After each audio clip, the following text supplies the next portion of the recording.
Wasn't sure because mine's theatre, not comedy. And at the start, before I'd presented it to people, I was like, oh, maybe this is like, you know, not funny at all. And then I gave it to an audience and they were laughing and laughing. I was like, oh, thank goodness.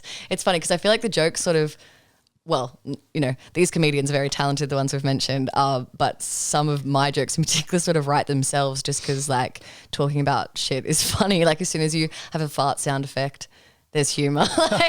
so I'm pretty proud of the comedic elements of it because it's not like what I do, you know.